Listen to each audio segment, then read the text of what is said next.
विदर्भ के एक छोटे से राज्य में, जहां सूरज की किरणें सुनहरी धूप में चमकती थीं, वहां राजा भीष्मक की सुंदर पुत्री रुक्मणी अपने सपनों में खोई रहती थी। उसकी आंखों में एक चमक थी जो बताती थी कि उसका मन कहीं और बसा है। रुक्मणी के भाई रुक्म एक राक्षसी राजा शिशुपाल के साथ उसकी शादी कराने की योजना बना रहा था, लेकिन रुक्मणी का दिल किसी और के लिए धड़कता था। श्री कृष्ण, जो न केवल एक महान योद्धा थे बल्कि एक अद्भुत प्रेमी भी। एक दिन जैसे ही चांद ने अपनी पूरी रोशनी बिखेरी, रुक्मणी ने श्री कृष्ण के नाम एक पत्र लिखा। उस पत्र में उसने अपने मन की सारी बातें छिपी हुई लहरों की तरह बहा दी। उसने लिखा, हे कृष्ण, मेरा जीवन आपके बिना अधूरा है, मुझे बचाइए। उसके दिल की धड़कनें तेज हो गई जब उसने पत्र भेजा। कई दिन बाद जब स्वयंवर का दिन आया, रुक्मणी ने अपने हृदय की धड़कनों को सुनते हुए अपने पिता के दरबार में प्रवेश किया।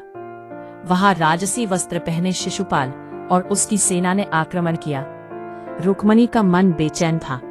तभी जैसे एक सुनहरी किरण दरवाजे पर चमकी, श्री कृष्ण का आगमन हुआ। उनकी उपस्थिति ने सभी को मंत्रमुग्ध कर दिया। शिशुपाल और रुक्मणी मिलकर कृष्ण को रोकने की कोशिश की, लेकिन श्री कृष्ण ने अपने दिव्य कौशल और शक्तियों से उन्हें पराजित कर दिया। जैसे ही रुक्मणी ने कृष्ण को नजदीक आते देखा, उसके दिल में एक नई आशा जगी। वह जानती थी कि आज उसका सपना सच होने वाला है। कृष्ण ने रुक्मणी को अपनी बाहों में लिया और वहां से विदर्भ के लिए निकल पड़े। जैसे ही उन्होंने अपने राज्य की ओर कदम बढ़ाया, रुक्मणी ने अपने भीतर एक नई शक्ति महसूस की। उसका विवाह विधि के अनुसार हुआ और उस दिन की रौनक से चारों ओर खुशियों का माहौल था।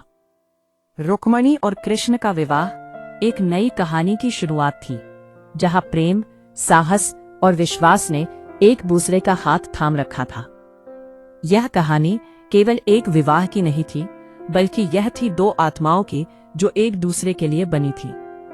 रुक्मणी ने न केवल अपने मन की बात कह दी, बल्कि उसने अपने जीवन का सबसे बड़ा साहस भी दिखाया। यह प्रेम की विजय थी जो हमेशा के लिए याद रहेगी।